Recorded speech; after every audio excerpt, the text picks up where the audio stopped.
आज का टॉपिक रहेगा डेटा सफिशिएंसी, जिसमें हम लोग पार्ट नंबर 1 में concept and types of problem on data sufficiency discuss करेंगे।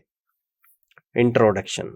Data sufficiency refers to having an adequate amounts of data to make a reliable decision or conclusion. One have to determine if they provide enough data to answer the questions, not avoid making assumption and rely slowly on the given data. First है आप लोगों का यहाँ पे logical reasoning. You need to apply logical reasoning skills to access whether the statements provide enough information to solve the problem. Second है आपका analysing statements. You must carefully analysing each statement and understand the relationships between different variables. Third है आप लोगों का avoiding assumptions और relying on given data. It's essential to avoid making an assumption beyond the given information. Fourth है आप लोगों का यहाँ पे identifying redundant data. Sometimes one statement may provide enough information on its own, making the other statement redundant. Fifth है आप लोगों का यहाँ पर multiple condition. Questions may involve multiple conditions that you need to consider simultaneously.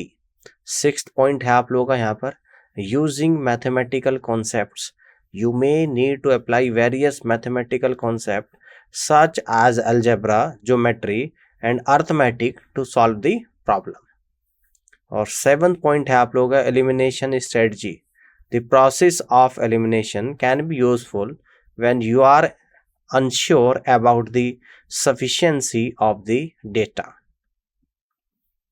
Types of questions देख लेते हैं। There are 5 types of questions. 5 तरीके के सवाल यहाँ पर बनेंगे। फर्स्ट बनेगा आपका algebraic equations, सेकंड बनेगा आपका ज्योमेट्री, थर्ड बनेगा ratios and proportions, फोर्थ बनेगा परसेंटेज प्रॉब्लम्स, फिफ्थ बनेगा टाइम, स्पीड एंड डिस्टेंस। तो फर्स्ट टाइप को देखते हैं यहाँ पर algebraic equation. Questions based on algebraic equations. Problem किस तरीके की पूछी जाएगी कि what is the value of x which satisfied the both of the statement. First statement दे दिया कि x plus 5 equal to 15, statement second दे दिया x माइनस 3 इक्वल टू 10। तो आपको निकालनी है x की वैल्यू, है ना। What is the value of x which satisfied the both of the statement. अब पहले स्टेटमेंट से x की वैल्यू निकल कर आ जाएगी 10 और दूसरे स्टेटमेंट से x की वैल्यू निकल कर आ जाएगी 13, यानी कि दोनों स्टेटमेंट से x की अलग अलग वैल्यू निकल रही है। सिंगल x की वैल्यू से हम लोग दोनों स्टेटमेंट को क्या कर सके, सेटिस्फाइड नहीं कर पाएंगे, ठीक है ना, सेटिस्फाइड नहीं कर पाएंगे।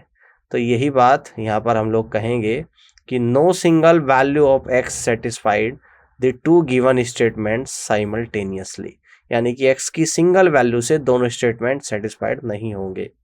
सेकंड टाइप है आप लोगों का geometry. Questions related to geometry, shapes and properties.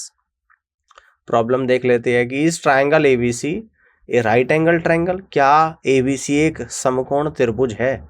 Statement 1 A B equal to 5 centimetre, B C equal to 3 centimetre. Statement second angle ABC equal to 90 degree. Yes, जब भी ट्रायंगल में कोण 90 डिग्री का होता है तो आप लोगों का क्या बनता है, राइट एंगल ट्रायंगल बनता है। यानी कि अगर मैं इन दोनों स्टेटमेंट की बात करूं तो कौन सा स्टेटमेंट यहाँ पर सेटिस्फाइड हो रहा है, सेकंड स्टेटमेंट से यहाँ पर बात बन रही है।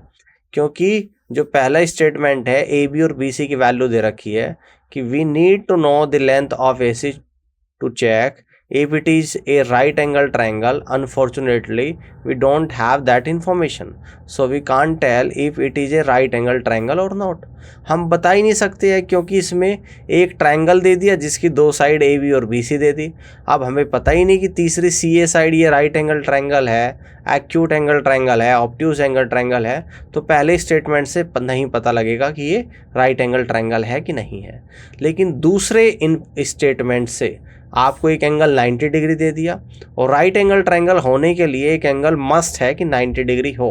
When an angle in a triangle is 90 degree, it means that the triangle is a right angle triangle. So yes, triangle ABC is a right angle triangle. तो ये बात प्रूफ करने के लिए हमें कौन से स्टेटमेंट की जरूरत पड़ी, तो आप कहोगे सर कि सेकंड स्टेटमेंट की जरूरत पड़ी यहाँ पे, ठीक है ना। तो थर्ड टाइप पर अब हम लोग चलते हैं। यहाँ पर थर्ड टाइप में पूछा जाएगा आपका ratios and proportion. Ratios and proportion यानी कि questions involving ratios and proportion.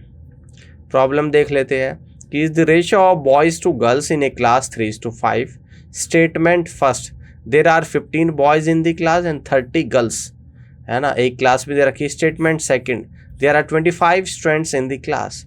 अगर मैं फर्स्ट स्टेटमेंट की बात करूँ जिसमें बॉयज़ और गर्ल्स का जो रेशियो निकल कर आएगा 15:30 आएगा, यानी कि यहाँ से पता लगेगा 1:2 का, जबकि हमें रेशियो चाहिए बॉयज़ और गर्ल्स का 3:5, यानी कि फर्स्ट स्टेटमेंट से बात नहीं बनेगी।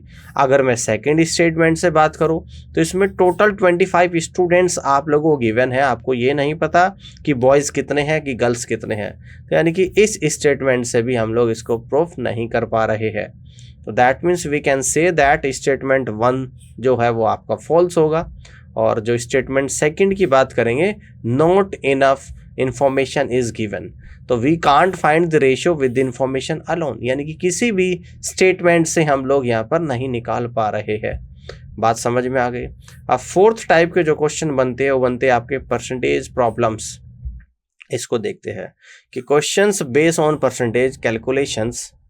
प्रॉब्लम समझ लेते हैं कि what is the 20% of the total revenue, यानी कि टोटल रिवेन्यू को 20% कितना होगा। स्टेटमेंट फर्स्ट में दे रखा कि द टोटल रिवेन्यू इज 5000, है ना, तो टोटल रिवेन्यू 5000 है और इस 5000 का 20% कितना होगा निकालना है। 20/100, 20 से 20, तो 50 गुणा 20 कितना होता है 1000, तो कितना होगा 1000 होगा। Statement second, 40% of the total revenue is profit, है ना, तो 40% क्या है टोटल रिवेन्यू का प्रॉफिट आप लोगों को यहाँ पर दे रखा है, ठीक है ना। तो पहले स्टेटमेंट से तो हम लोग यहाँ पर निकाल देंगे और सेकंड स्टेटमेंट में पता क्या दे रखा, we can't find the answer with this information alone. केवल सेकंड स्टेटमेंट में जो इंफॉर्मेशन दे रखी है उसके हिसाब से हम लोग इस क्वेश्चन का जवाब नहीं दे पाएंगे, ठीक है ना, इंफॉर्मेशन मिसिंग है। फिफ्थ टाइप के क्वेश्चन बनते हैं आप लोगों के time, speed and distance. Questions involving concept of time, speed and distance. Problem को यहाँ पे देख लेते हैं कि what is the speed of the train, train की स्पीड क्या होगी। पहला स्टेटमेंट आपको दे दिया कि the train covers a distance of 300 kilometre in 4 hour, तो फर्स्ट स्टेटमेंट से स्पीड निकाल दूंगा। स्पीड क्या होती है आप लोगों की, स्पीड बराबर आपकी होती है डिस्टेंस और डिवाइडेड बाई टाइम होता है। तो स्पीड है आप लोगों की 300 किलोमीटर और टाइम है आप लोगों का 4 आवर, तो 4 से 300 जाएगा 75 बार, यानी कि 75 किलोमीटर पर आवर इस क्वेश्चन का आंसर आप लोगों का यहाँ पर बनेगा। स्टेटमेंट सेकंड देखते हैं कि the train covers a distance of 500 kilometre. क्या इससे ट्रेन की स्पीड निकाल पाऊंगा, नहीं, केवल डिस्टेंस गिवन है, टाइम के बारे में कोई इन्फॉर्मेशन नहीं है, तो केवल स्टेटमेंट सेकंड से मैं इस ट्रेन की स्पीड को फाइंड नहीं कर पाऊंगा, ठीक है ना। यहाँ तक की बात समझ में आ गई। उम्मीद करता हूँ कि सेशन पसंद आया होगा आप लोगों को। डेटा एंड सफिशिएंसी की इतनी ही थ्योरी और कॉन्सेप्ट थे।